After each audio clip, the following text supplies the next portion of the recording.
மகிழ்ச்சி, பெருமை. அது நமக்கு தான் பெருமை. தமிழ் குடி மூத்த குடியிலேயே உலகத்திலேயே அந்த தமிழ் குடியில் சேர்ந்த நமக்கு வந்து இது ரொம்ப பெருமையான ஒரு நாள். அந்த பெருமையை வாங்கி கொடுத்தது வந்து தொல்காப்பியர், திருவள்ளுவர் 2 பேர். சரிங்களா? அதான் நம்ம உலக பொதுமுறை அப்படின்னு சொல்லுவோம். உலகத்தில் உள்ள எந்த விஷயமா இருந்தாலும் உங்களுக்கு ஒரு சந்தேகம்னாக்க திருக்குறள் நீங்கள் எடுத்து படித்து பார்த்தீங்கன்னா போதும், அதுக்கு விளக்கம் கிடைக்கணும் உலகத்துக்கெல்லாம். சரிங்களா? பைபிளுக்கு அப்புறம் வந்து அதிகமான மொழிகளில் வந்து டிரான்ஸ்லேட் பண்ணி மொழிபெயர்ப்பு பண்ணி வந்து உலகத்தில் வந்து எல்லா கண்ட்ரிக்கும் வந்து எடுத்து செல்லக்கூடிய ஒரு நூலாக வந்து திருக்குறள் இருக்குது. அதுவும் ஒரு பெருமை. ஸோ அதனால் எங்கே எல்லாரும் ஒரு குறள் சொல்லணும்னாங்க. நான் 2 குறள் மட்டும் இன்றைக்கி வந்து ஒன்று நீங்கள் குழந்தைங்க இருக்கீங்க, இன்னொன்று வந்து நம்ம அனைத்து சமுதாயத்தை சேர்ந்தவங்களும் இருக்காங்க. அதனால் 2 குறள் மட்டும் நான் சொல்லிக்க எனக்கு அனுமதி இருக்குங்க. இப்போ நான்லாம் இந்த இடத்துக்கு வந்திருக்கேன்னா அதுக்கு முதல் காரணம் வந்து கல்வி தான், நம்ம படித்தது கற்றுக்கிட்டது.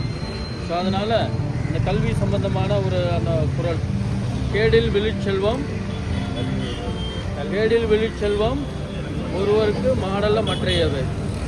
அதாவது கல்வி தான் வந்து அழிவில்லாத ஒரு செல்வம். மற்றபடி இந்த பொன், பொருள், நிலம் இந்த மாதிரி மற்ற செல்வங்கள்லாம் வந்து உண்மையான செல்வங்கள் கிடையாது, அழிவில்லாத செல்வங்கள் கிடையாது. கல்வி இருந்தால் வந்து என்றைக்கும் வந்து நம்ம நிலச்சி நிற்கலாம், முன்னேறலாம் அப்படிங்கிறது ஒன்று. இன்னொரு குறள் வந்து பிறப்போக்கும் எல்லா உயிர்க்கும் சிறப்போவா செய்தொழில் வேற்றுமையான் அப்படின்னு. அதாவது பிறப்பு என்பது எல்லாருக்கும் ஒன்று தான். நம்ம எல்லாருமே வந்து சமமாகத்தான் பிறந்திருக்கிறோம். அந்த பிறப்புனால வந்து வேற்றுமை வந்து என்றைக்குமே வந்தது கிடையாது. சரியா? வேற்றுமை எப்போ வரும்னா நம்ம செய்கிற செயலில் உள்ள அந்த பெருமை, சிறுமை, நல்லது செய்கிறோமா கெட்டது செய்கிறோமா அப்படிங்கிற அந்த ஒரு வேறுபாடு இருக்கு இல்லையா, அந்த இதனால தான் வந்து நமக்குள்ளே வந்து உயர்ந்தவர் தாழ்ந்தவர் என்ற அந்த ஒரு வேறுபாடு வன்மை ஒழிய பிறப்புனால வந்து வேறுபாடு வந்து கிடையாது அப்படின்னு வந்து அந்த குறளை சொன்னவர் வந்து நம்ம திருவள்ளுவர் ஐயன் அவர்கள். ஸோ மிக்க மகிழ்ச்சி இந்த வாய்ப்பை கொடுத்தது. இந்த ஃபாலோ பண்ணி கண்டிப்பாக ஃபாலோ பண்ணுங்கள். வாழ்க்கையில் வந்து நம்ம மிகச்சிறந்த உயரத்துக்கு வந்து போகலாம்.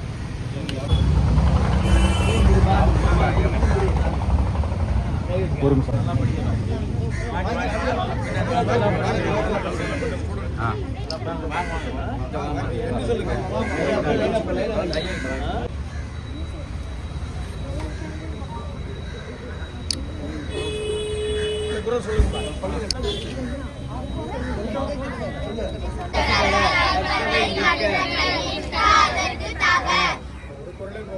Very good.